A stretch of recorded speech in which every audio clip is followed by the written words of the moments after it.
La geometría sagrada tiene muchos niveles de entendimiento. Por ejemplo, para quien no lo sepa, mi enfoque es que me da lo mismo contabilizar la cantidad de círculos que tiene la flor de la vida, por ejemplo, o la cantidad de vértices que hay en un Mérkaba de dos pirámides tetraédricas. Creo que son datos irrelevantes, me refiero. La cantidad de lados, de caras, de vértices. Hay ciertos polígonos que el nombre conlleva la cantidad de lados o la cantidad de polígonos. Sin embargo, mi enseñanza con la geometría sagrada no tiene una conexión específicamente matemática, aunque la palabra geometría proviene de una concepción matemática. Y es porque la geometría no es matemática, aunque también lo sea, pero no es únicamente matemática. Geometría sagrada podría ser una clase de música, de escala pentatónica, de armónicos, de octavas, de piano. Y estaríamos hablando de geometría sagrada. Podríamos tener una clase de pintura, y sería geometría sagrada, porque estaríamos viendo la proporción áurea, dónde se centra la atención en el ojo, en una superficie.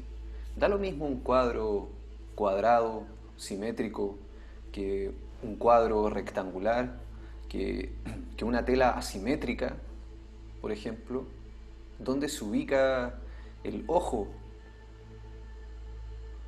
de la persona que estamos pintando, en un rectángulo, por ejemplo, en un área de 16 por 9, similar a la relación de tamaño que existe en el cine, esos 16 novenos, o los televisores. Da lo mismo donde se ubica el rostro de la persona, en el plano, en el cine. No, no da lo mismo. ¿Por qué no da lo mismo? Porque existe una proporción áurea. ¿Cuál es esa proporción áurea? Geometría sagrada. Hay nociones que se corresponden en la matemática, en el arte, en la música, en la pintura, en la flor, en la reproducción de las abejas y los conejos, en el movimiento de las estrellas, en las galaxias, en la cantidad de electrones que tiene la molécula de hidrógeno, por ejemplo. En todas las escalas, escalas infinitamente pequeñas e infinitamente grandes, infinito, siempre estamos hablando de geometría sagrada. Entonces, ¿podríamos entender que la geometría sagrada solamente es matemática? Claramente no. Y surgen muchas preguntas que son importantes hacerse y que son importantes compartir y conversar.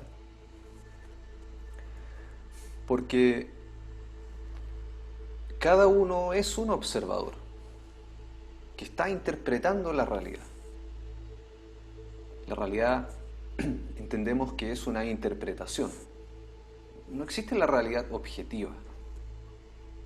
No podría existir la realidad objetiva cuando vivimos en un universo que es vibración y en donde entendemos, gracias al experimento de la doble rendija, generado en sus inicios por Thomas Young, queriendo resolver la paradoja si es que la luz se comporta en forma de partícula u onda. Newton decía que la luz era corpuscular, luego se le llamó al corpúsculo partícula y él se pinchaba los ojos para que a su ojo le ingresara más luz. Y él escribió un tratado de óptica, Optics, y un libro que se llamó Principia Mathematica. Y Newton generó las bases de un universo mecanicista que determina hoy en día el paradigma médico de los síntomas y así escalas de conocimiento, maestros que están en conexión en el tiempo y que forman una interpretación. También estaba en la misma época de Newton, contemporáneo, paralelo, podrían haber sido vecinos, que era Huygens. Huygens, mientras los árabes examinaban con lupa el género que traían desde los países árabes, en una Europa que estaba recientemente invadida por los moros, de ahí viene el término despectivo moron, por los moros, pero nada de tonto eran los moros. Los moros de hecho sabían mucho de geometría sagrada, entonces los moros trajeron las piletas de agua, generaron que en las plazas de armas que habían en España hubiera agua. ¿Por qué? Porque el agua era adorada en los países árabes donde era muy escasa. Y así introdujeron la geometría sagrada desde una perspectiva que en Europa en ese momento no era muy presente, sino era por los celtas, que ya tenían el conocimiento del triskel, la trisqueta, el valhalla. Y bueno, Huygens, mirando a los árabes que estaban con sus lupas mirando el género, dijo: bueno, ¿y si con esta misma lupa yo puedo mirar el cielo?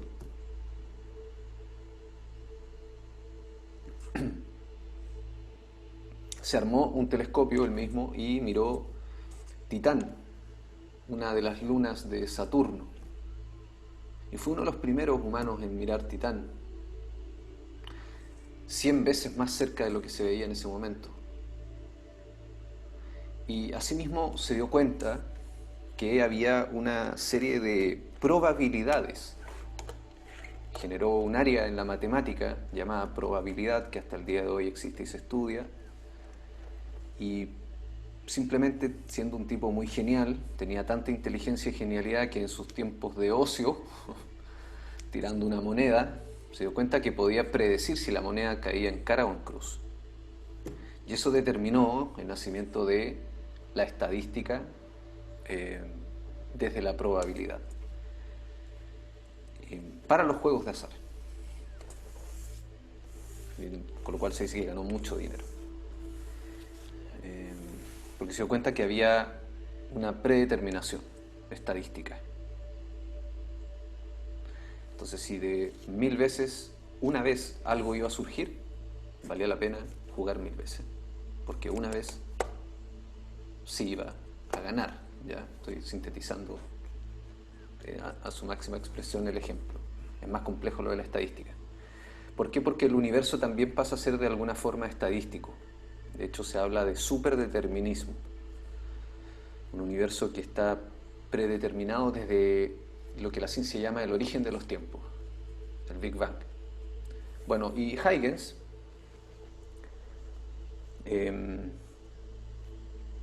planteó, al contrario de Newton, que la luz no era partícula, no era corpuscular en términos newtonianos. Ya vamos a ver la conexión con la geometría sagrada, porque la geometría sagrada es el estudio de la luz, en definitiva. Y Huygens, bueno, a quien esto le interese, Huygens fue el que descifró la piedra Rosetta. La piedra Rosetta permitió decodificar los jeroglíficos egipcios, y fue Huygens quien decodificó la piedra Rosetta, se me confunde eso con la tabla esmeralda, pero no, la piedra Rosetta, observando que los jeroglíficos de la piedra Rosetta eran sonidos también. No todos eran sonidos, pero él se dio cuenta de que parte de los jeroglíficos eran sonidos. Esto es súper interesante. habla del tipo de conocimiento que se escribía en la antigüedad, sonidos. Sonidos que, fíjense, son geometría. El sonido es geométrico cuando es armónico y cuando no, no es geométrico. Y los egipcios tenían en su lenguaje jeroglífico sonidos. Y Huygens se dio cuenta, un tipo ya más allá de la razón, se dio cuenta que habían 6 sonidos. Decodificó los 6 sonidos y eso permitió que los egiptólogos del momento pudieran decodificar la piedra Rosetta, y gracias a ese aporte de Huygens hoy en día se entienden los jeroglíficos. Desde la tabla Rosetta, perdón, la piedra Rosetta, dile con la tabla, desde la piedra Rosetta. Ese era Huygens, ¿ya?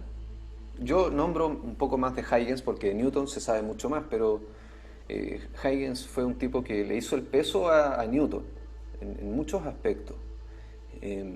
Yo creo que fueron muy equivalentes, pero también fueron rivales intelectuales porque Huygens decía que la luz era onda, era una onda, no era una partícula. Y Newton, con toda su autoridad de aquella época, decía que era una partícula. Y además se había pinchado los ojos, había visto la partícula, había visto el corpúsculo, había visto esferas de luz. Eso es lo que decía Newton. Escribió un libro, Óptica, que muestra cómo la luz incide en el ojo.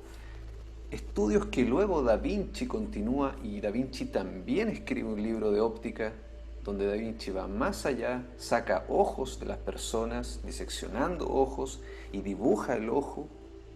Da Vinci era un médico también, y se da cuenta del estudio de la luz. Da Vinci dibujaba la flor de la vida. Los primeros dibujos medievales y renacentistas provienen de Da Vinci, la flor de la vida.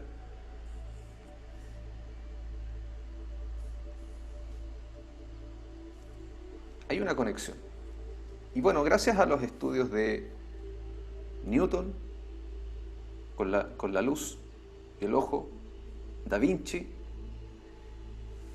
llega un día a manos de Edison, casi 400 años después, y Edison genera el kinestoscopio, que es una de las primeras cámaras fotográficas, perdón, cámaras de cine,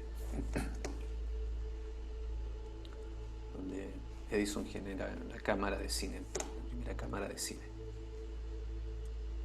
Bueno, hay muchas personas, hombres y mujeres, que participan en los procesos históricos.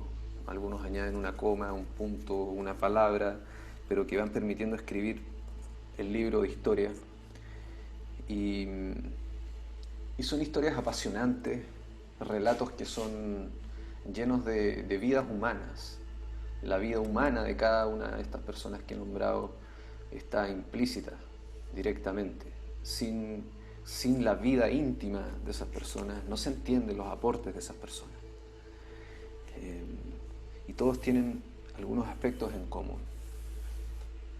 Pasaron algunas décadas, ¿ya? Este dato no es exacto, pero pudieron haber pasado unos 50 años, desde la controversia entre Isaac Newton y Huygens respecto a la luz, dualidad onda-partícula, donde Huygens decía que la luz era una onda y Newton decía que la luz era una partícula, y que en aquella época se le conocía a la partícula por corpúsculo. El argumento de Huygens era que la luz era igual al sonido. Por ende, si uno lanza una piedra al agua, se generan ondas en el agua, y esas mismas ondas son las ondas de sonido, que se sabía que eran así en ese momento ya. Por ende, la luz tenía que comportarse de la misma forma, prácticamente aplicando un principio de correspondencia, podemos entender. Como es arriba es abajo, como es abajo es arriba. Entonces Huygens había deducido así que la luz se movía igual que el sonido. Y Newton, no. Newton creía que la luz eran esferas, muchas esferas, infinitas esferas. Pasaron algunos años y aparece un personaje que se llama Thomas Young. Thomas Young era un tipo muy metodológico y que un día en su casa se le ocurre la genial idea de realizar un experimento muy simple, que es poner 3 láminas de cartón, en donde al primer cartón le hizo un corte rectangular, una rendija rectangular. Al segundo cartón le hizo 2 rendijas rectangulares, todas del mismo diámetro, equivalentes. Le hizo rectángulos, hoyos rectangulares a la cartulina. A la primera cartulina un rectángulo y a la segunda cartulina 2 rectángulos. Y a la tercera cartulina ningún rectángulo. Y luego puso delante de la primera cartulina una vela. En ese momento no había electricidad. Electricidad que se entiende simplemente entendiendo geometría sagrada también. Electromagnetismo. Entonces, la geometría sagrada es una llave que abre la música, la pintura, la electricidad, el electromagnetismo, la naturaleza, el cosmos, el cerebro, el fluir del agua, la gravedad, la materia, porque todo es vibración. Sin embargo, hay un cofre que nunca abrirá, porque no hay ningún conocimiento que pueda abrirlo, que es el Akasha, del cual hoy día vamos a hablar. Solo mirando el cofre, en verdad. Pero el Akasha es paradójico también, porque el Akasha es la llave, es el misterio, es el cofre, es la cerradura y a la vez no es entendible. Sin embargo, sí hay un cofre, sí hay una llave que abre todos los cofres, la música, la matemática, todo lo que he nombrado, la tecnología. Thomas Young puso la vela enfrente de la cartulina y lo que se generó en la tercera cartulina, él le llamó patrón de interferencia. Se generó un patrón de interferencia que son líneas de luz, haces de luz. Al observar esto, Thomas Huygens concluyó que Huygens tenía razón, que la luz se comportaba en forma de onda y no de partícula, como decía Newton. Porque si ahora, y aquí necesitamos el vehículo de la imaginación, la nave más poderosa con la que contamos, si integramos lo que es la transmutación mental, nos vamos a dar cuenta que la imaginación verdaderamente modifica la materia y la vibración, y es este experimento que les estoy contando el que demuestra científicamente que eso es así respecto a la onda y la partícula, de cómo el fotón se comporta cuando es observado, que nace de esta historia.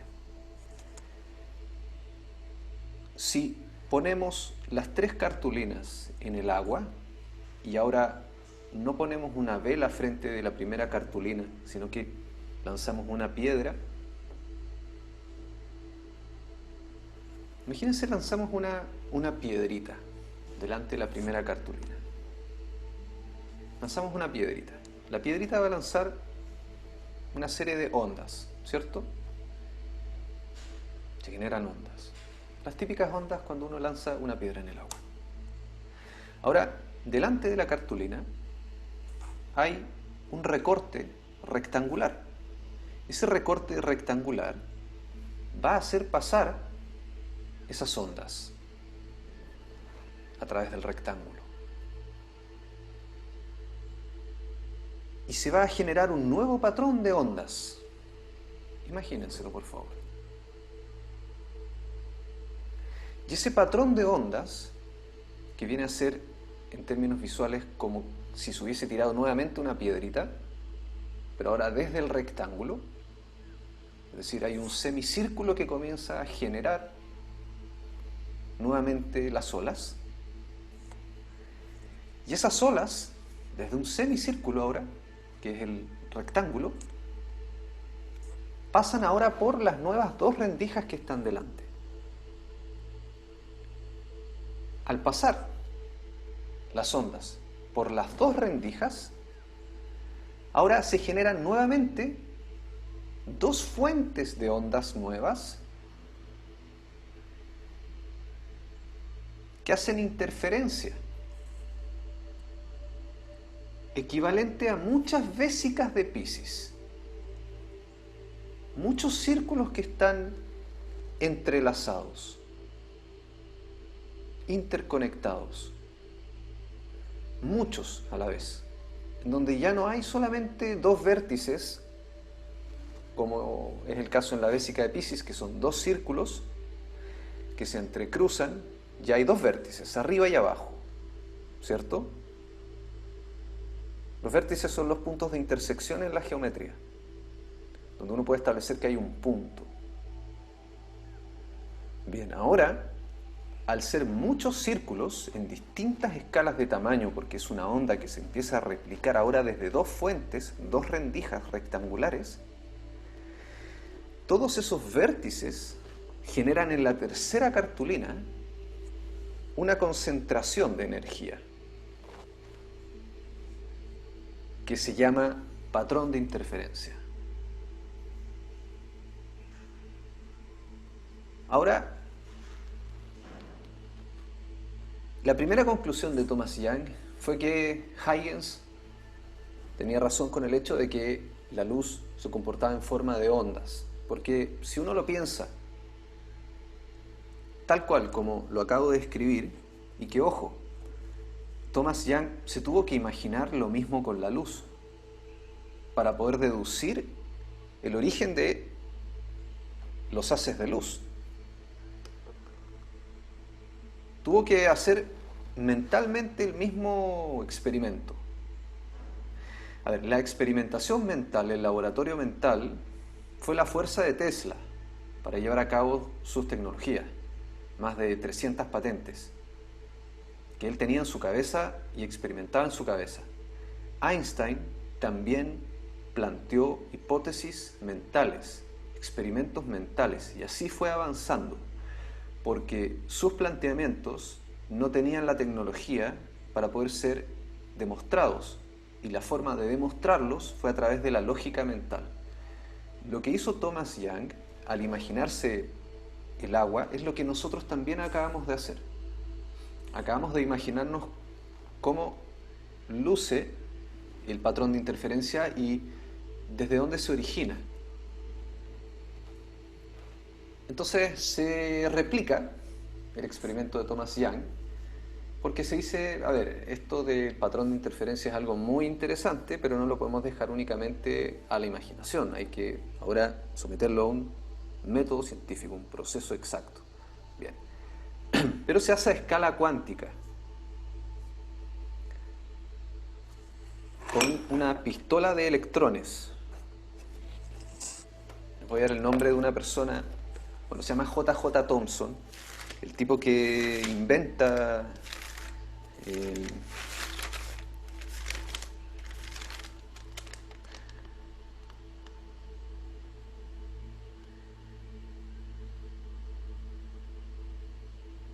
una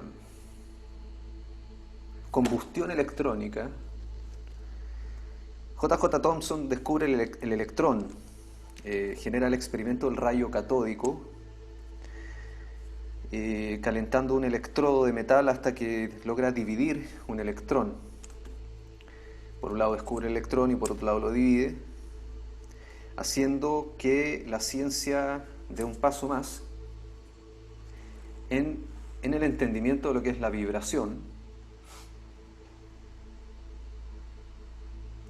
y comprendiendo que hay partículas cada vez más pequeñas, cada vez más pequeñas, cada vez más pequeñas, y que el átomo no era la última frontera. átomo significa sin división. Esto yo creo que es importante que lo entiendan los estudiantes de geometría sagrada, porque permite entender la raíz de un paradigma limitado, por mucho avance científico que pueda haber. Permite entender por qué los científicos, con todo su avance científico y tecnológico, no pueden entender el experimento en la rendija también, siendo que la respuesta la revela el mismo experimento. Pero resulta que por la esencia del método científico que define René Descartes en su libro Reglas para la mente,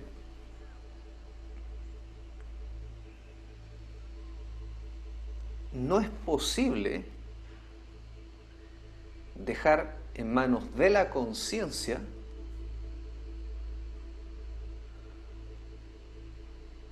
la ciencia.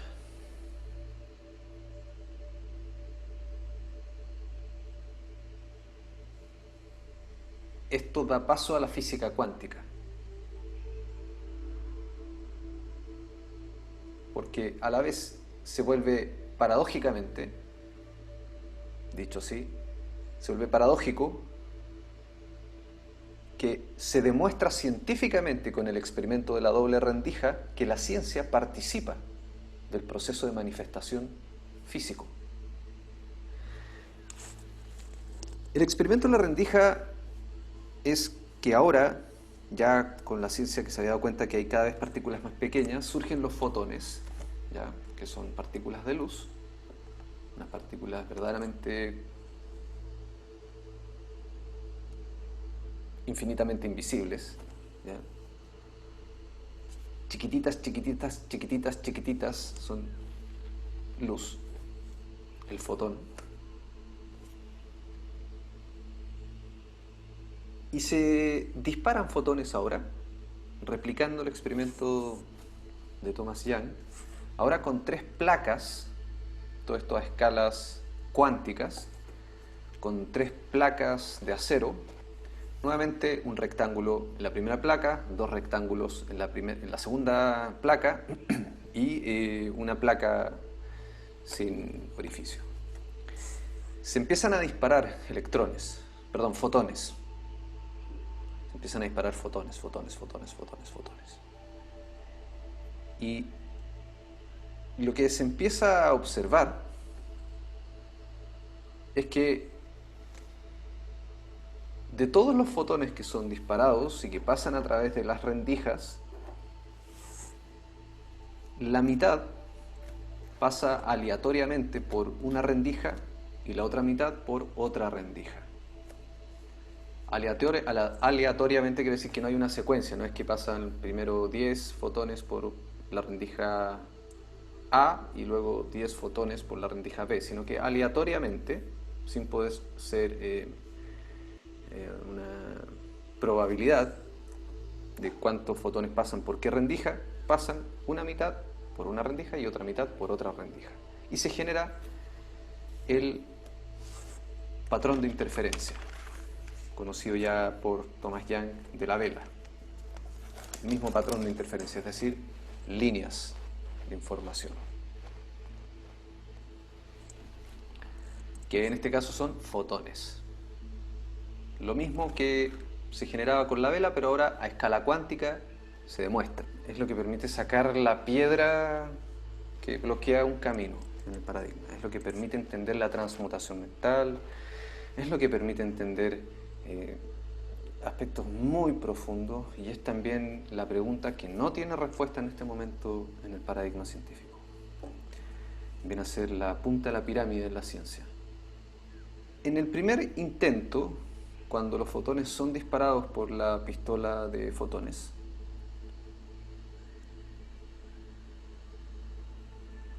no se está observando. Lo voy a decir así. No se está observando. No hay un observador que esté mirando el experimento. Al no mirar, se vuelve a generar un patrón de interferencia, el mismo que Huygens ya conocía. Y los científicos dijeron en su momento, bien, está todo bien, se genera un patrón de interferencia, ya lo sabemos, entonces la luz se comporta en forma de ondas, igual que el agua, una piedra, igual que el sonido. Bien, no hay ningún misterio. Se acaba de demostrar lo que ya se sabía. Sin embargo, por creatividad humana, se les ocurre la brillante idea de volver a replicar el experimento, pero esta vez mirando el experimento. Y resulta que cuando miran los fotones, el fotón, al ser observado, cambia a partícula. Y ahora el mismo experimento da otro resultado solamente porque se está mirando. ¿Se acuerdan que imaginábamos cómo las ondas pasaban por cada rendija y generaban un patrón de interferencia por los vértices? Bien. Ahora resulta que cada fotón, que es una posibilidad, un principio, el universo es una posibilidad, esto es lo que se empieza a deducir, esto ya es un terreno de certezas, me refiero, se empieza a deducir que el universo es una posibilidad. Cuando se mira el fotón, que es una posibilidad, se vuelve una esfera, que es una partícula, un corpúsculo. Por eso el libro se llama también La esfera de la manifestación, porque vamos a estudiar la esfera, que es la flor de la vida, un planeta, un átomo y así, una célula, un cigoto, es una célula, nuestro objeto de estudio. Y es una célula lo que se modifica. Nosotros también somos una esfera, solo que no vemos la esfera invisible que es el campo electromagnético. No vemos el campo invisible del imán. Pero es eso lo que está modificando la realidad, no nuestro cuerpo físico. Nuestro cuerpo físico es efecto de la causa de nuestro campo toroidal, que es una esfera. Y esto a escala cuántica viene a descubrirse porque cuando se miran a los fotones que van camino a la rendija, el fotón pasa por la rendija de la primera placa y luego pasa por una segunda rendija y llega directamente a un punto. Luego viene otro fotón, pasa por la primera rendija y pasa ahora por la rendija A y llega justo a otro punto, donde al final, luego de disparar muchísimos y muchísimos y muchísimos y muchísimos incontables fotones, solo se generan dos líneas en la tercera placa, que son equivalentes a las dos rendijas por las cuales han pasado las partículas. Y no se genera el patrón de interferencia de las ondas.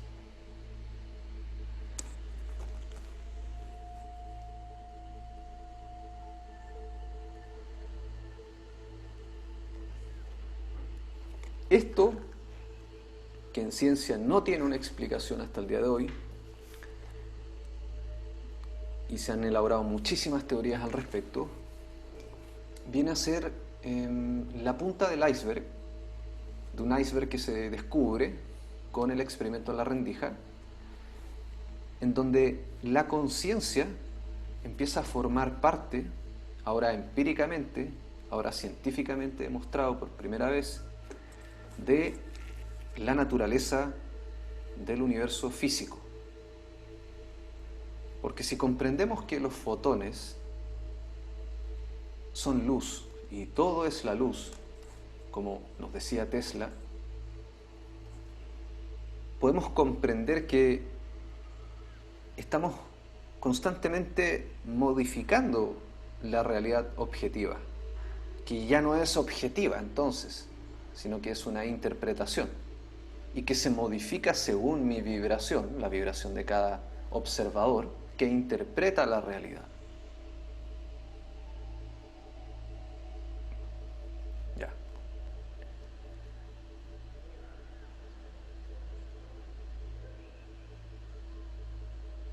Bueno, partí por acá, ¿ya?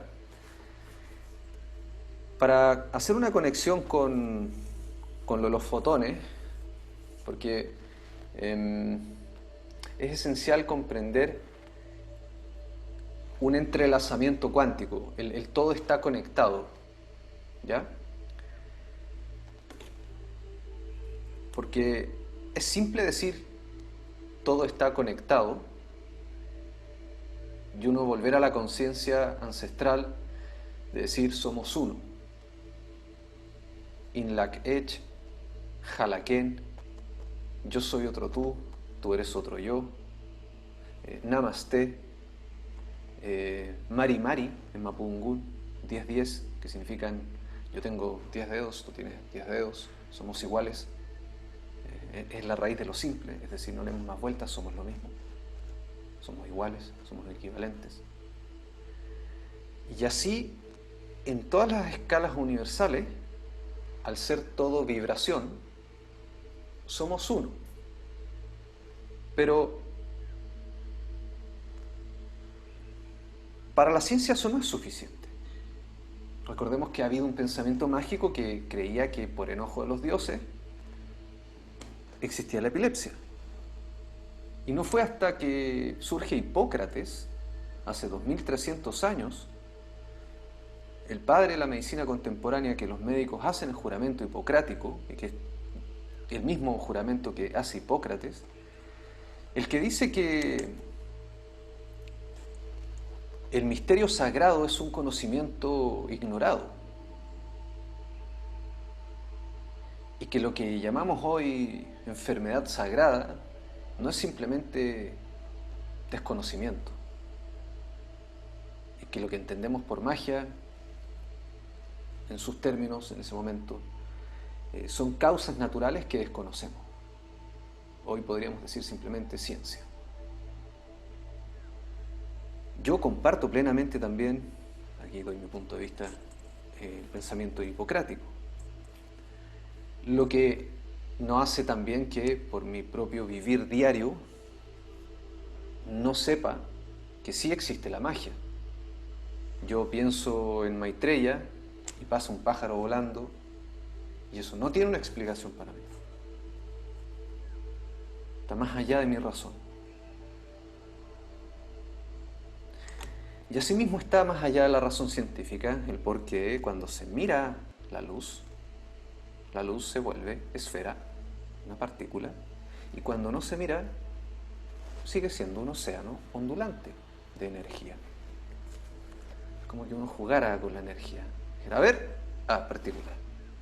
No te veo, eres onda, apuesto que eres onda. Sí, soy onda. A ver, eres partícula.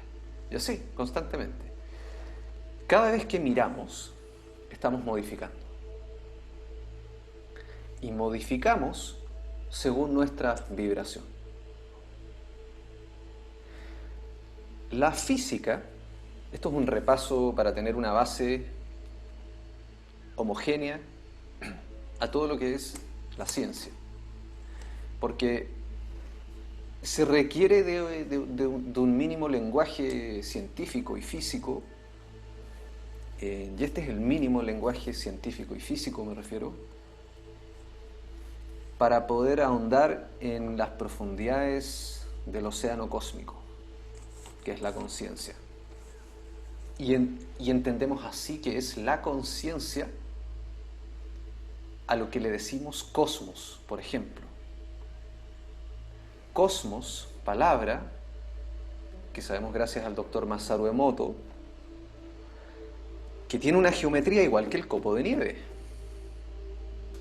Bien, está el experimento de la doble rendija. Bien, onda, partícula. Cuando se observa, la energía se comporta en forma partícula, cuando no, en forma de onda. Listo, un vértice. La conciencia modifica la luz, todo es la luz. La luz es vibración, la conciencia modifica al todo.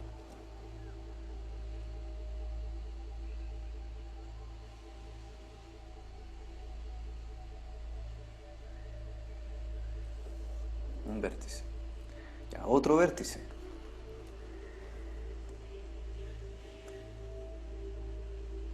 Si consideramos la escala de tamaño cuántico, en la escala cuántica, el átomo, que Marie Curie creía que los científicos no entendían, si consideramos la manzana, el núcleo del átomo, y el electrón que gira en torno al núcleo, un grano de sal, en donde una manzana es el núcleo del átomo, que está compuesto por protones y neutrones, y un grano de sal, un electrón que gira en torno al núcleo, es decir, en torno a la manzana. Si nos imaginamos esta situación y lo llevamos a la escala cuántica real, vamos a ver que el grano de sal, que es el electrón, está a 1 kilómetro del núcleo, es decir, a 1 kilómetro de la manzana de distancia.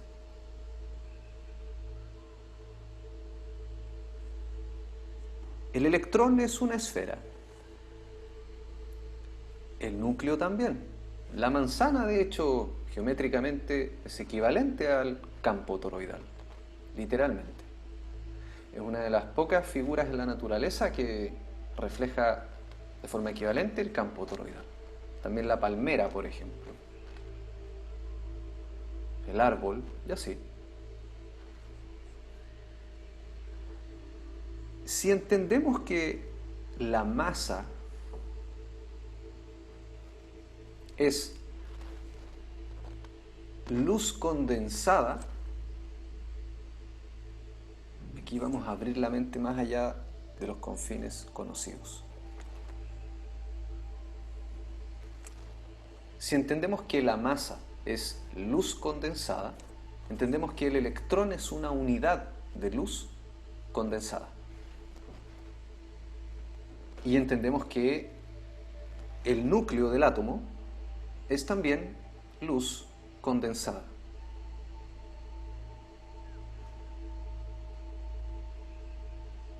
Con cargas eléctricas positivas, protones, y cargas eléctricas neutras, neutrones.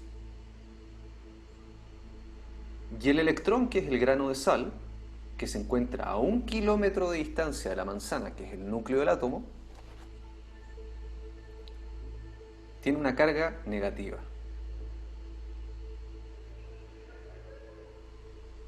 Todo lo que hay entre el núcleo del átomo, que es la manzana, y el electrón, que es el grano de sal, que se encuentra a 1 kilómetro de distancia del núcleo del átomo, es espacio vacío.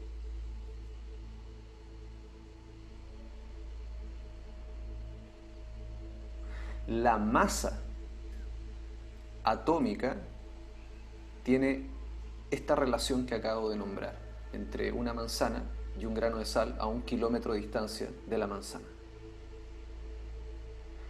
Por lo que matemáticamente se ha deducido que la masa, la materia, lo que hace posible que yo, al golpear la mesa suene y que pase en tiempo real, siendo captada por el micrófono, llegando a tu oído, vía satélite. O sea, por favor, imaginemos la cantidad de conocimiento que se ha aplicado en torno a estas bases fundamentales y esenciales que les estoy nombrando. Entonces, puede que si tú le pasas un encendedor a un gallo, el gallo no pueda hacer nada con el encendedor.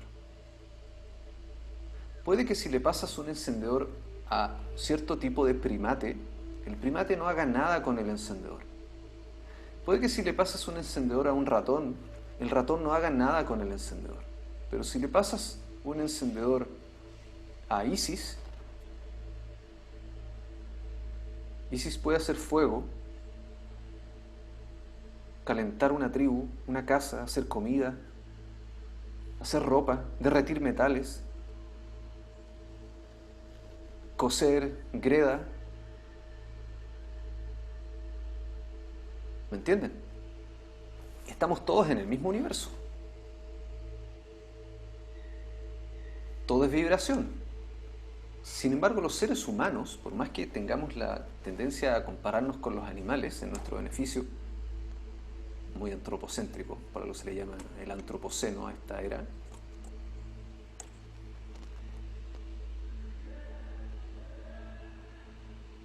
tenemos una cualidad única, que es la capacidad de generar tecnología a través de nuestra creatividad. Tenemos creatividad, una creatividad que permite generar herramientas. Homo erectus, Homo habilis. No solamente nos paramos, sino que también hacemos herramientas. Y así, hasta ser lo que se nos dice Homo sapiens sapiens, sapiens, sabio. Hasta, en teoría, ser sabios. En teoría. Ahora, ¿qué pasa con la relación de espacio que hay entre el electrón y el núcleo? Hay un 99,9999999999999999% de espacio vacío.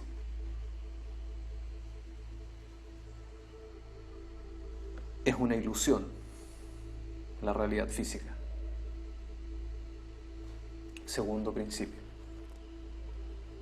Todo lo que observo es una ilusión. Todo lo que escucho es una ilusión. Todo lo que pienso es una ilusión. Todo lo que siento es una ilusión. La realidad física es una ilusión. La materia es una ilusión.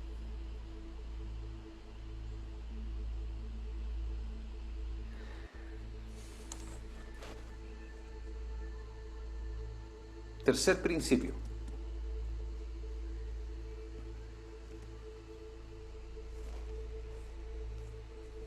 Ya vamos generando un mejor ritmo.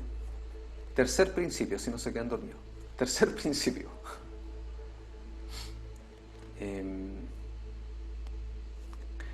Los fotones están entrelazados. Lo que se conoce por entrelazamiento cuántico. ¿Qué significa? Voy a dar... tercer principio.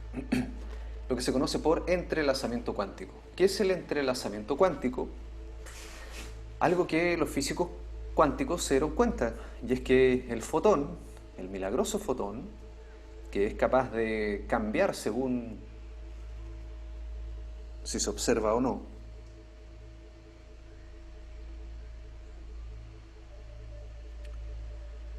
está a la vez entrelazado, este es el término científico, está entrelazado con otro fotón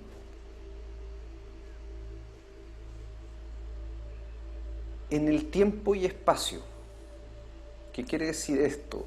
Quiere decir que lo que la ciencia atribuye por inicio, y aquí nos metemos en una caja científica y luego salimos de la caja científica para ver más allá de la caja, pero sin embargo tenemos que entrar a la caja científica para poder entender nuestro paradigma, sin el cual no habría tecnología tampoco, pero nos permite a la vez también entender, gracias a la misma ciencia,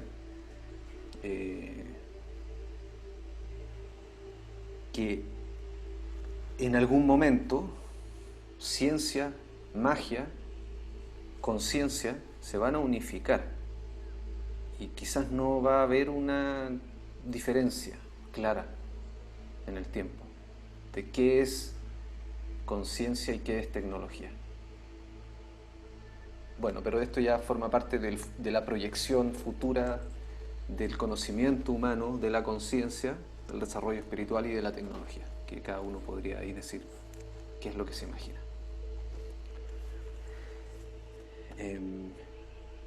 La ciencia cree que hay un inicio, y lo cree con justa razón. Hace 17 años yo escribí, 18, hace 18 años yo escribí un ensayo que se llamó La conciencia y su relación con el universo. Y lo expuse en un encuentro de filosofía. Estaba en el colegio, fui a una universidad y lo expuse en un encuentro de filosofía. Y bueno, todos creyeron que yo era muy inteligente, me regalaron hartas cosas. Y si bien en un encuentro de filosofía no existe el primer lugar, hicieron todo lo posible por entender que tenía el primer lugar. Por más que yo y todas las personas que habíamos expuesto y la misma universidad estuviéramos en contra de que en filosofía pudiera haber un primer lugar. Pero al parecer les pareció interesante el punto de vista, y mi punto de vista en ese momento fue, sin saber de esto que hoy les estoy compartiendo, pero ya entendía algo que es lo siguiente. Algo que es una integración de conocimientos que había leído, que me había imaginado, en fin. Ya veía espíritus, había visto naves astrales, tenía mi mente abierta al conocimiento, al cosmos, que soy a la vez. Entonces ya tenía una brújula, ya había recibido mi brújula y la ocupé. Y escribí un ensayo que se llamó La conciencia y su relación con el universo. Y lo que planteaba en ese momento era que hace 15.000 millones de años, el Big Bang simplemente era entender que se había encendido la luz en el universo. No que había surgido desde ese punto, sino que era similar a entrar a una habitación y encender la luz, en donde si lo viéramos a escala cuántica sería un Big Bang desde la fuente de luz.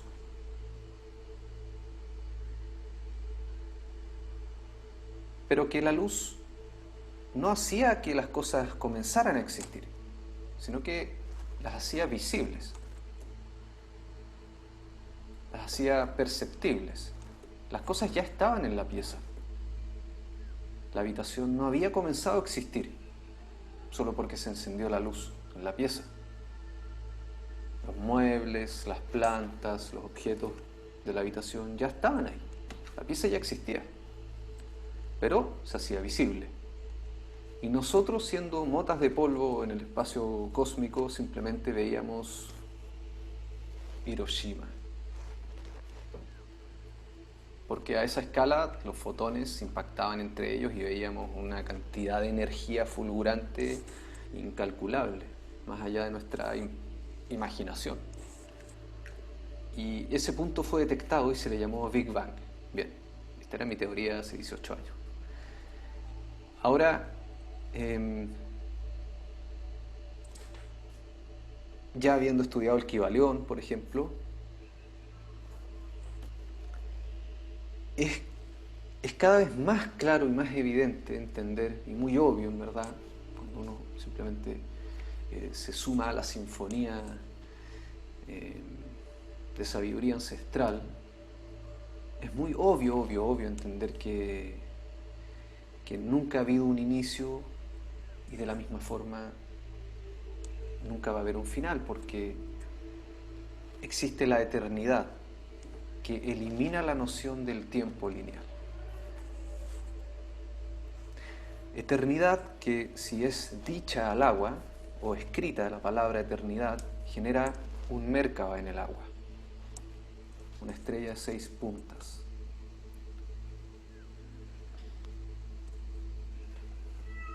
Todo está conectado.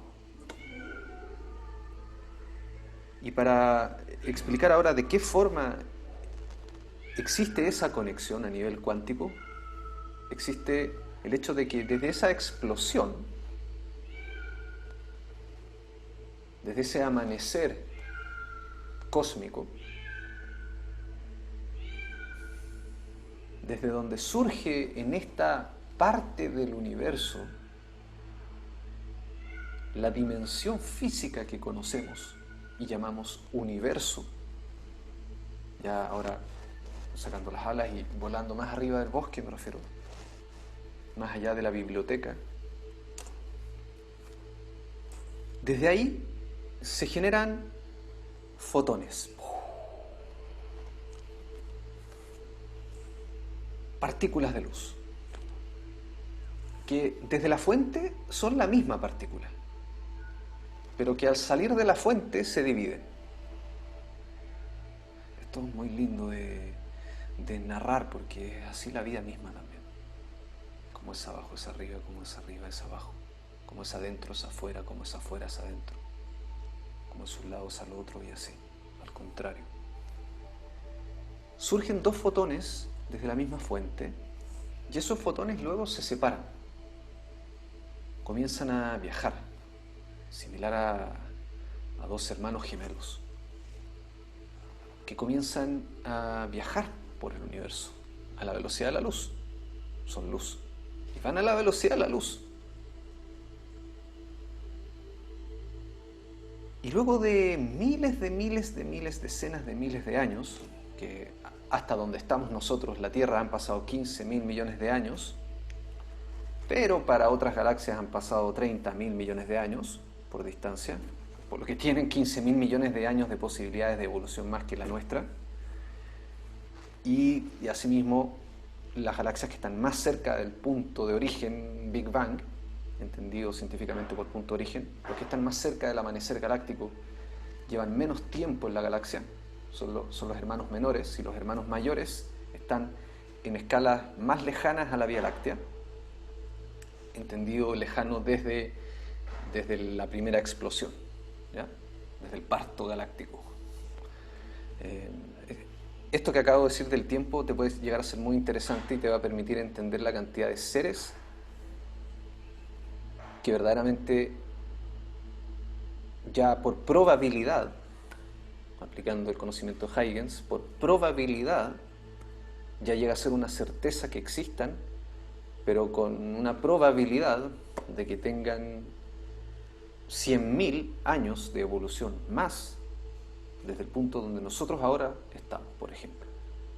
Solamente entendiendo la lejanía desde el Big Bang, la cantidad de galaxias que hay, la posibilidad de vida que hay, y así.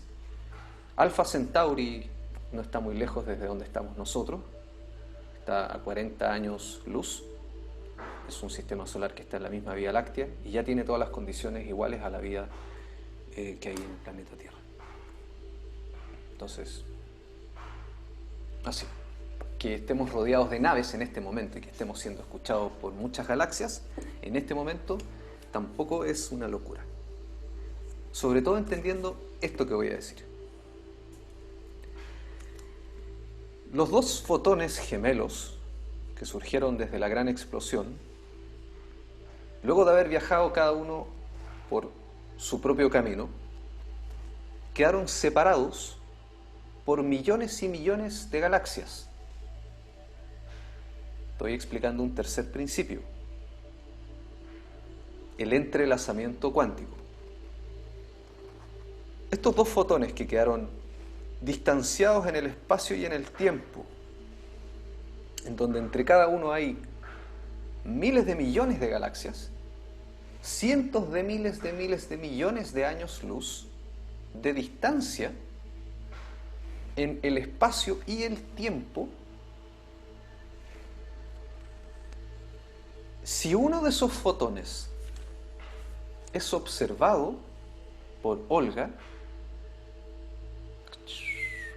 llegamos a Olga, zoom galáctico, si uno de esos fotones es observado por Olga y el fotón a nivel invisible pasa frente a Olga, y Olga dice, oh, qué lindo ese fotón. Simplemente dice, oh, qué lindo ese fotón. El otro fotón, a cientos de miles de millones de años luz de distancia separado entre el espacio y el tiempo por infinidad de galaxias, también se modifica. Y ese otro fotón se vuelve lindo. ¿Por qué? Porque Olga dijo que era lindo. Olga modificó al fotón y a la vez modifica al otro fotón.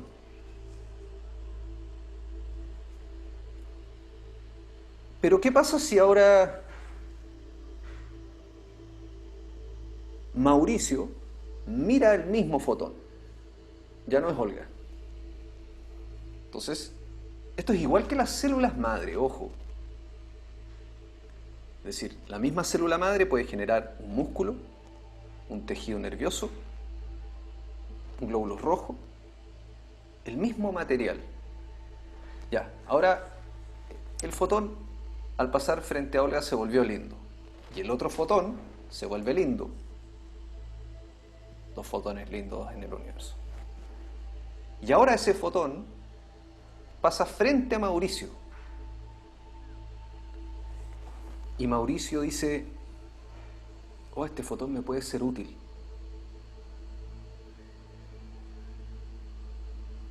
Oye, qué útil este fotón. Y el fotón pasa ahora a tener una utilidad. Se vuelve útil, se vuelve práctico. Y el otro fotón a cientos de miles de millones de distancia de años luz se vuelve útil.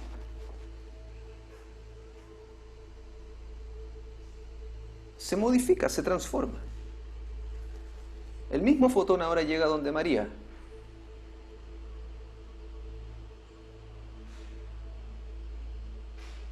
Y María lo observa y dice, wow, qué misterio. Y el otro fotón se vuelve un misterio. Y así. Ahora, si entendemos que cada sonido es una geometría distinto, cada sonido es una geometría única, donde la nota mi es una geometría, la nota do es una geometría, la nota fa es una geometría, la nota re es una geometría. Lo mismo que las vocales a, e, i, o, u, cada vocal una geometría única. Lo que equivale a entender que cada vibración genera una geometría única. Y equivale a entender que la vibración de Olga es única, la vibración de Mauricio es única, la vibración de María es única. Cada vez que el fotón es observado por una conciencia que tiene una vibración única, genera una combinación geométrica única.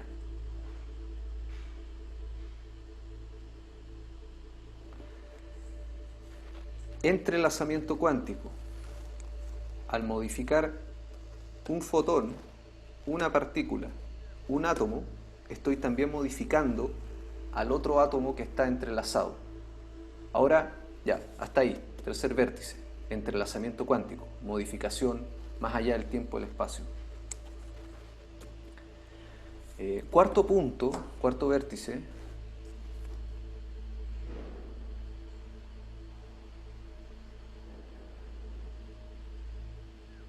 ¿quién me podría repetir los tres principios que acabamos de ver? Por favor. A ver, está un segundín. La geometría sagrada es el estudio de la luz. O sea, se habla... El segundo principio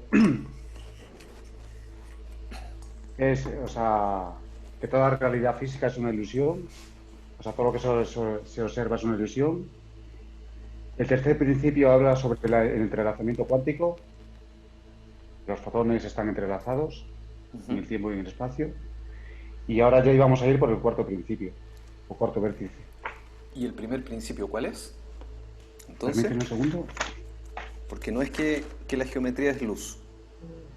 El primero es la conciencia modifica todo. No. ¿Somos uno?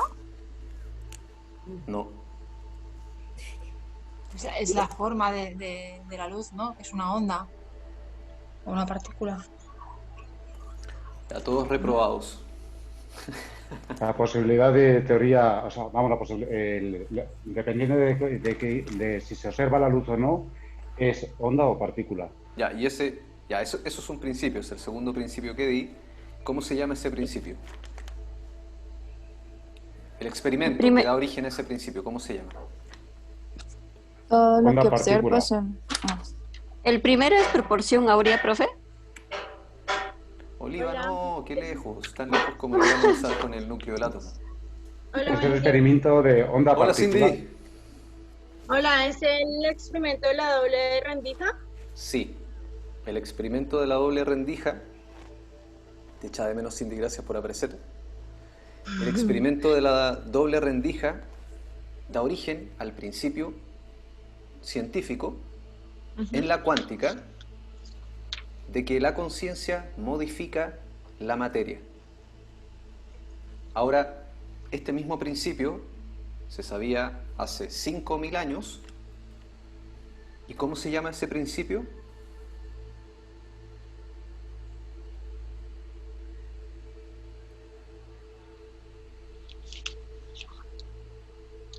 Todo es vibración. Muy cerca, así pero caliente, caliente. ¿Cuál, el segundo o el tercero? Todo lo que observo es una ilusión.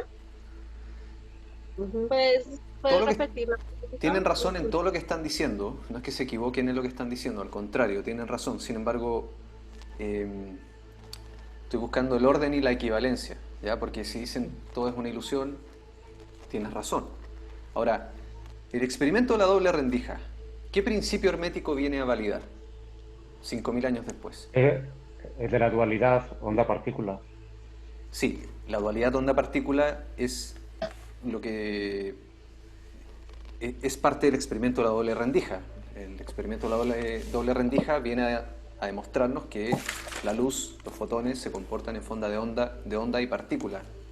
Lo que viene a decir que Es Newton y transmutación. Huygens tenían razón a la vez, simultáneamente ambos tenían razón. Sin embargo, ¿qué principio hermético viene a validar? El Causa y de, efecto. Legalmente. El el de la principio del polaridad. mentalismo. El El mental. mentalismo. Ah, El todo es mental, ¿no? Sí. El todo es mental, que es el principio del mentalismo.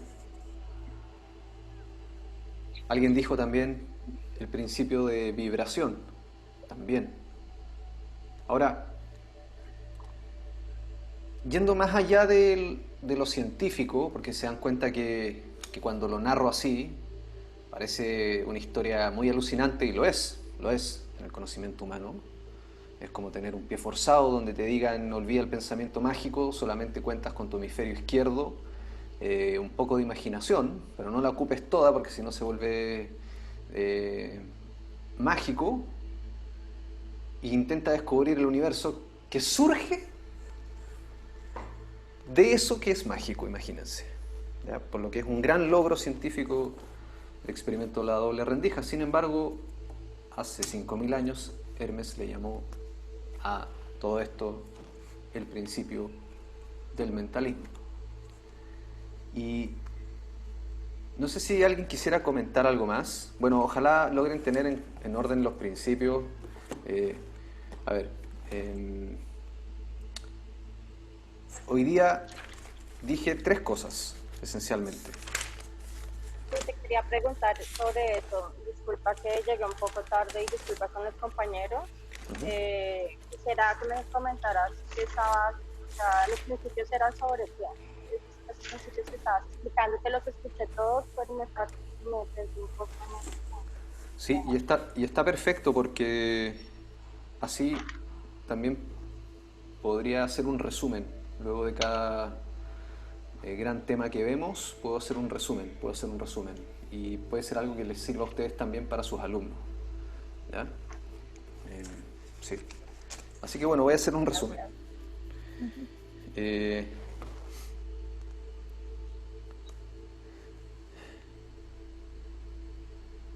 Thomas Young,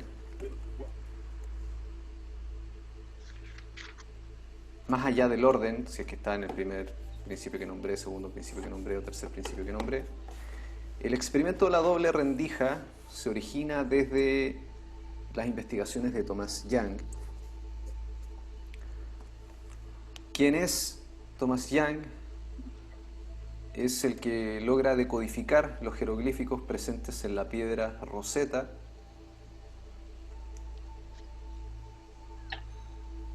Una piedra que contiene 3 idiomas. Primero el jeroglífico egipcio, luego el demótico antiguo y luego el griego. Los griegos no entendían los jeroglíficos y entendían parte del demótico antiguo,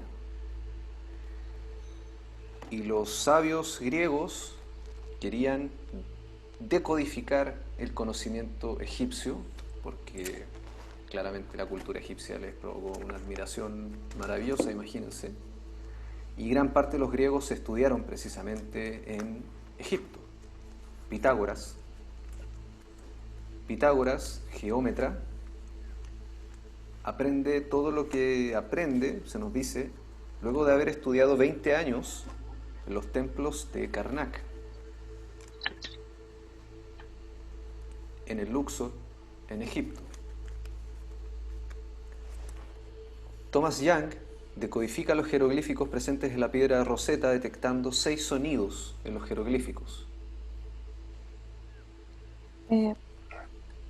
Sí. ¿Alguien quiere Qué hablar? pena, profe. Es que, pues, inicialmente, o sea, Thomas Young retomó lo de Huygens con la piedra Rosetta, porque el profe inicialmente nos había dicho que Huygens descifró la piedra Rosetta y lo retomó Young. Ya voy para allá. Thomas Young. O Ahora estoy haciendo justo este resumen. Ya, Thomas Young decodifica la piedra Rosetta, decodificando 6 sonidos que están en los jeroglíficos, lo que permite decodificar toda la piedra Rosetta y así todos los jeroglíficos egipcios. Fue el creador del astigmatismo y también el primero en generar el árbol genealógico indoeuropeo. Él descubre y acuña el término patrón de interferencia, que es lo que ya describí varias veces.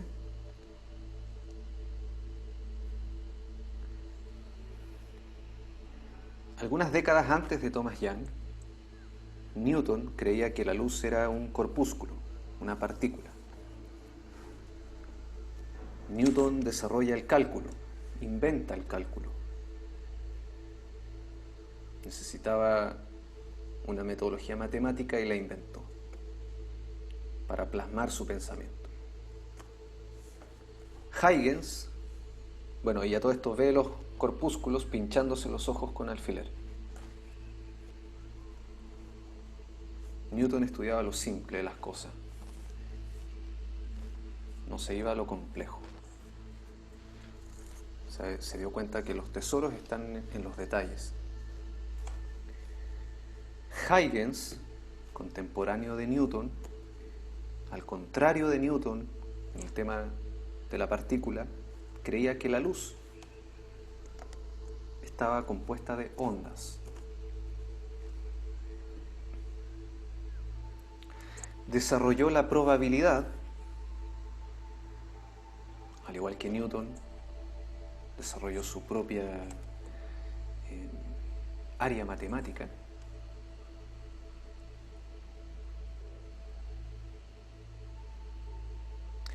Descubrió Titán, la luna de Saturno, haciendo él mismo su propio telescopio.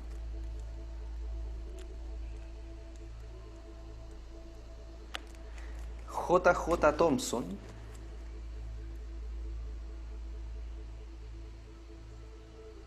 descubre el electrón haciendo un experimento conocido por el rayo catódico, que calienta un electrodo de metal hasta que logra dividir un electrón. Lo que da paso en la historia hasta llegar al entendimiento del fotón. En el experimento de la rendija, que viene a replicar lo que Thomas Young había logrado hacer con 3 cartulinas, una vela, y donde logra ver el patrón de interferencia, se logra detectar que los fotones se dividen en mitades prácticamente iguales por las rendijas y que pasan de forma aleatoria por las rendijas. Desde donde se logra entender que en el universo cuántico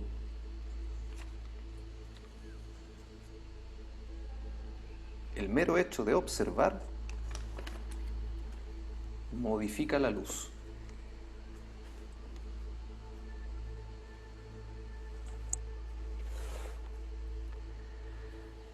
Cuando se mira la luz, esta se comporta en forma de partícula.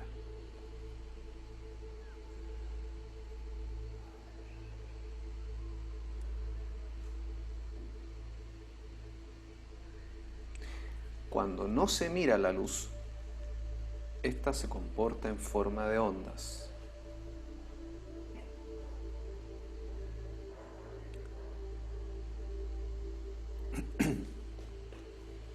Lo que nos vuelve a conectar con Huygens, porque nos dice en este sentido de que las leyes de la realidad cuántica son probabilidades.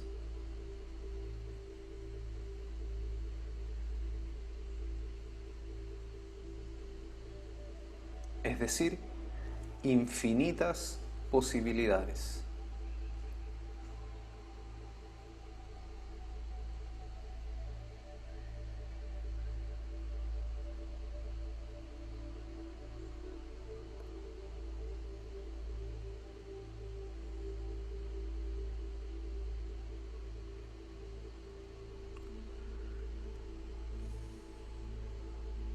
Albert Einstein es el que empieza a revelar el pensamiento cuántico.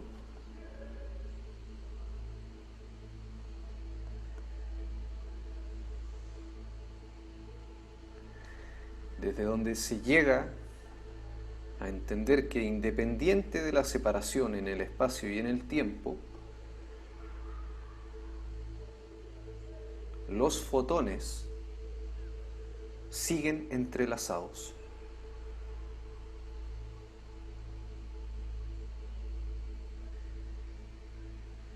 Por siempre, nunca se desconectan, pase lo que pase.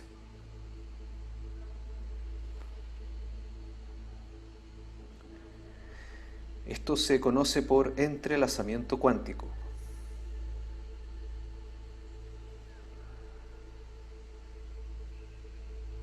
Bueno, ya que estoy hablando de esto tal cual,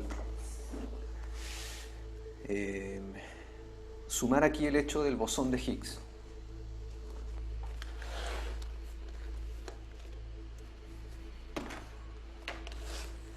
Que está en el libro que ustedes ya tienen de Geometría Sagrada. Claro que solamente muestro una imagen y un poco de texto. Sin embargo,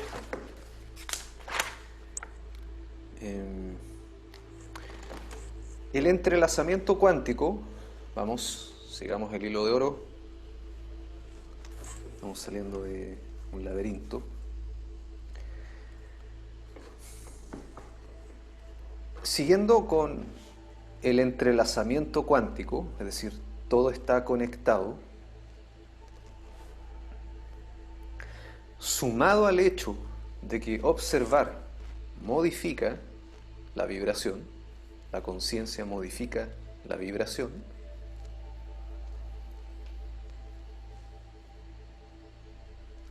si integramos el bosón de Higgs,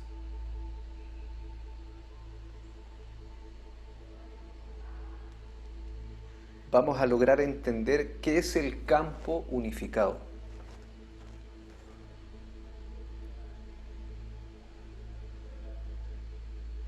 Que es el templo científico de la geometría sagrada, el campo unificado. El bosón de Higgs fue anunciado el año 2012 por investigadores internacionales del CERN, siglas CERN, colisionador de hadrones, que está ubicado en Ginebra, Suiza, y que es un círculo gigantesco de 8 kilómetros de radio,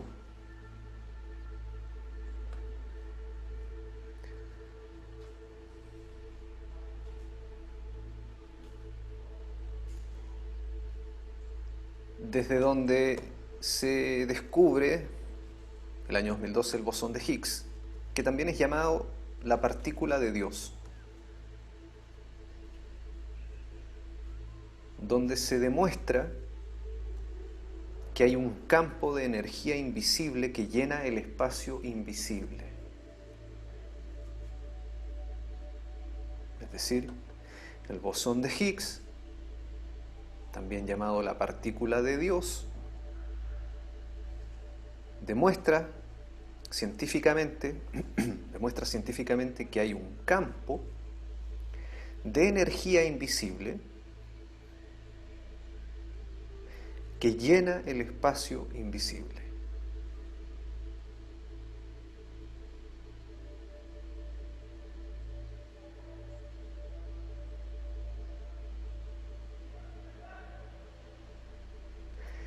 Por lo que ahora la noción de entrelazamiento cuántico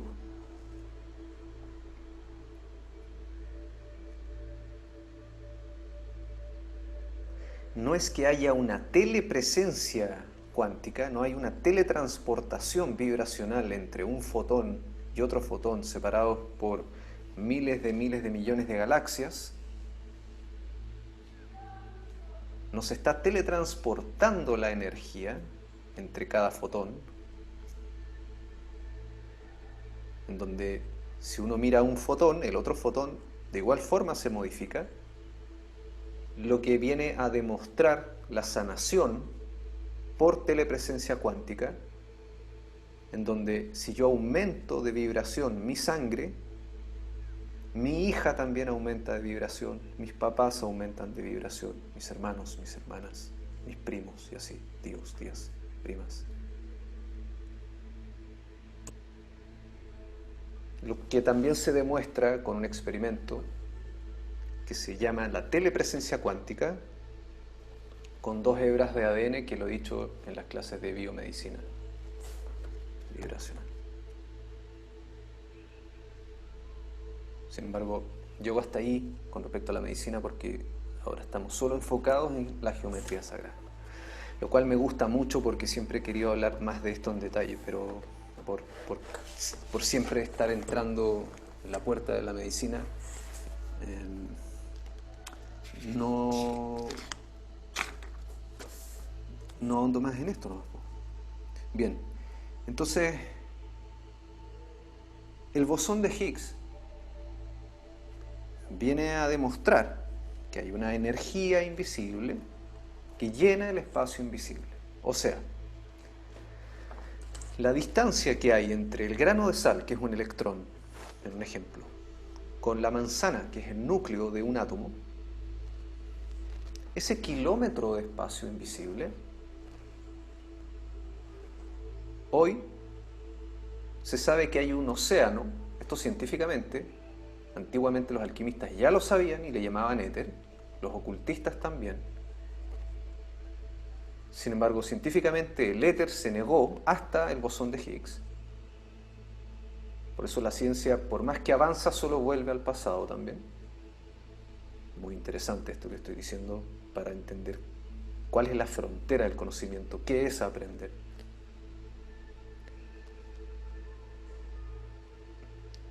Y de la misma forma que al hablar a ustedes les llega mi voz en tiempo real y mi voz no se está teletransportando, sino que está viajando a través de los cables por tecnología, de la misma forma el fotón modifica al otro fotón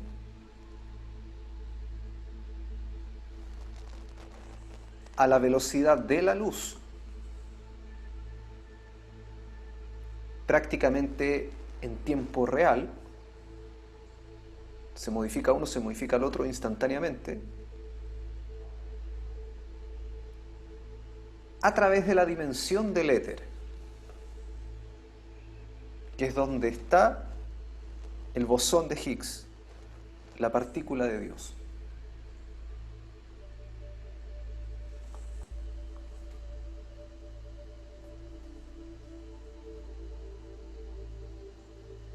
A todo este entramado cósmico de vibración, ahora tridimensionalmente, imagínenselo, ya no ondas bidimensionales, resulta que las ondas son ahora esferas. La onda del sonido plana es una esfera. Por lo que la respuesta si es una onda o si es una partícula es que es una onda y una partícula porque es siempre una esfera. El universo es esférico, la vibración es esférica de la misma forma que el sonido y la luz.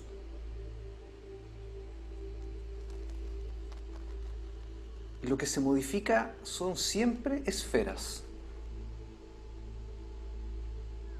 Esferas entrelazadas entre ellas,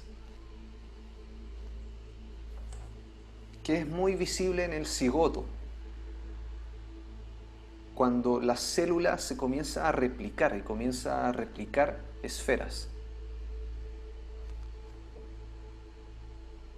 Se comienza a generar una clonación celular, una replicación celular, que son esferas.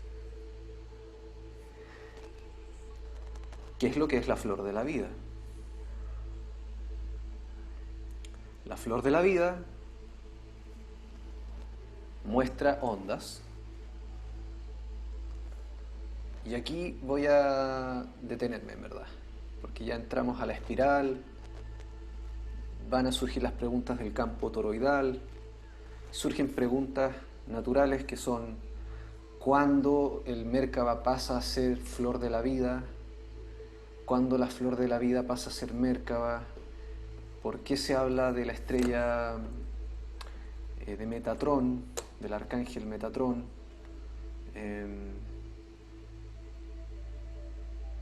¿Me entienden? Empiezan a surgir muchas preguntas. Bueno, hasta aquí todo lo que he dicho en ciencia se le conoce por el campo unificado, que es la materia que vamos a estudiar.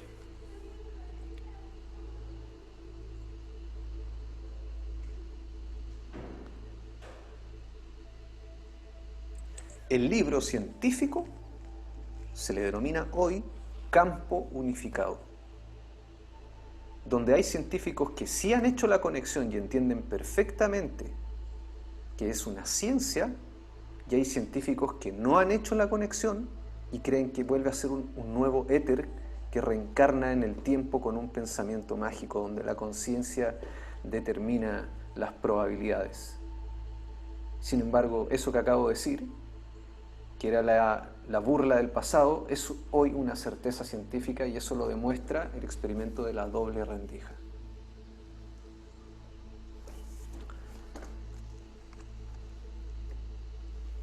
Al campo unificado, en alquimia,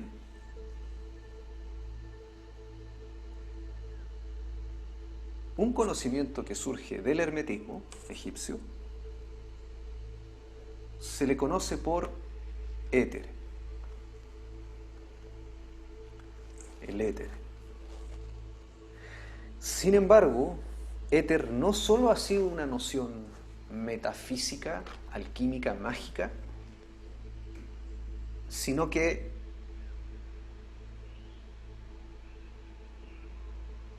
en un momento los protocientíficos, los primeros científicos que todavía no eran científicos porque la ciencia no existía, pero que eran científicos de espíritu,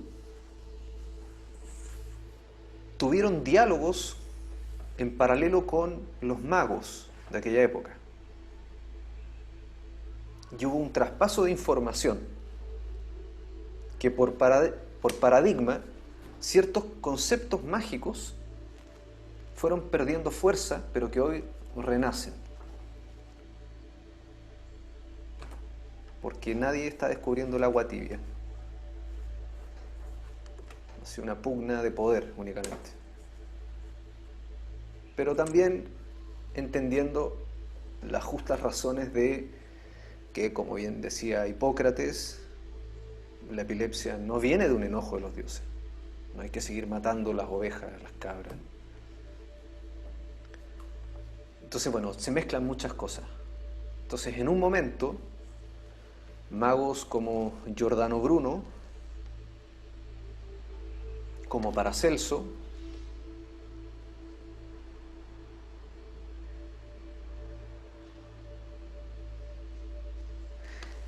tienen, bueno, y la maga Hildegard, seca ella, que era igual que Benjamin Franklin,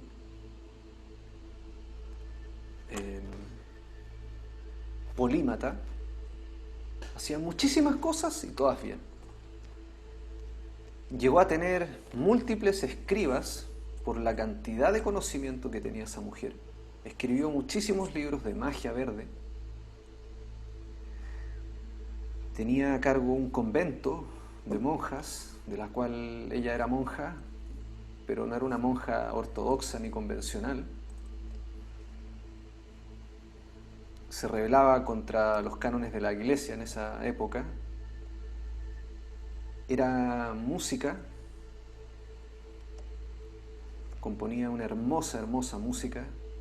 De hecho, en YouTube ustedes ponen Helga von Hildegard y están sus composiciones, discos completos, donde ella utilizaba solfegios que son músicas, combinaciones musicales, armónicas, que conllevan a sanación. Una sanación muy profunda, que ella ya conocía y que equivale a geometría sagrada. Bueno, en esa época, en paralelo, se desarrolló con una distancia de tiempo de unos no más de 100 años, prácticamente un siglo, muy contemporáneo esto, entre los pares, una conversación histórica entre Newton, Michael Faraday y tiempo después Maxwell, de lo que era el éter, donde Newton parte de la base del éter.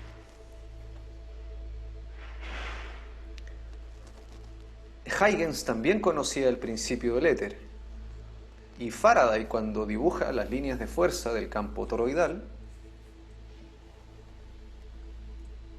habla de un éter.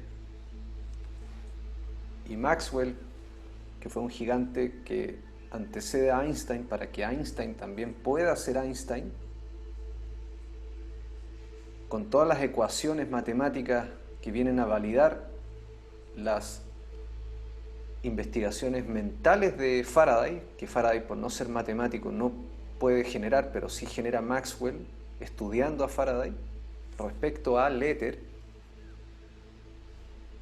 El éter es una conversación científica y mágica que proviene desde Egipto, que con el surgimiento del racionalismo de la mano de René Descartes se pone fin a la conversación.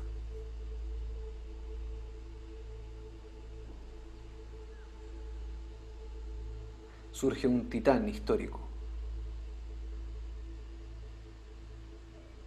que pone punto final a muchos conocimientos mágicos, para bien y para mal. Pero podemos llegar a entender que fue una necesidad histórica, dado el genocidio religioso que la Iglesia estaba haciendo con la Inquisición.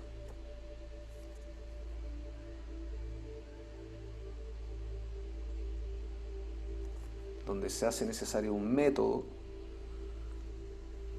para el conocimiento. Bueno, quedemos hasta aquí. Vamos a hacer una pausa de unos 30 minutos, ¿les parece? ¿Ya? Y vamos a volver con el Akasha. Entonces, en resumen, éter es lo mismo que el campo unificado. Profe, una consulta. El segundo principio, ¿cómo se llama?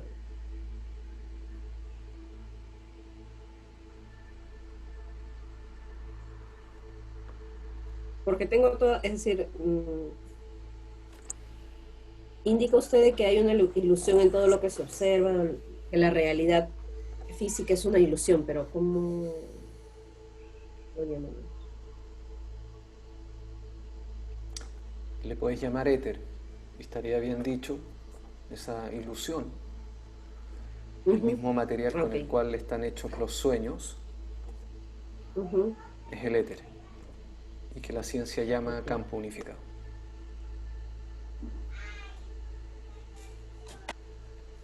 Ok, gracias. El éter fue canalizado por muchos pintores y pintoras que fueron considerados alquimistas y que cifraron su conocimiento que ellos veían en el éter a través de una simbología mágica. Simbología que contiene una escritura hieroglífica,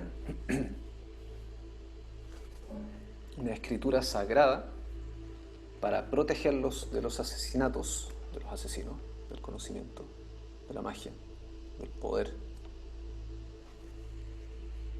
Y empiezan a cifrar una escritura alquímica que deriva de la tabla esmeralda, deriva de Egipto, deriva también de los árabes, que modifican en parte la alquimia egipcia, y deriva del Tao chino, que también construye una alquimia en paralelo a la alquimia egipcia y que también reconoce la geometría sagrada. Mismo Lao Tse narra la evolución de la flor de la vida en el Tao Te Ching.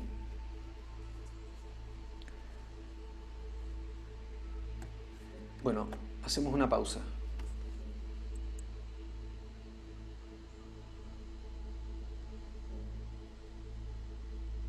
Percibo unas heridas cada vez que hablo de alquimia. Por algo será. ¿Unas que has dicho, Inti? Unas heridas. ¿Heridas? Ah. Sí.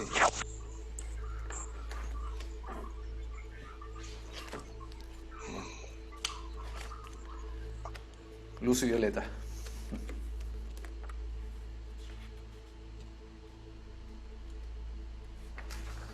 Ya volvemos en media hora entonces.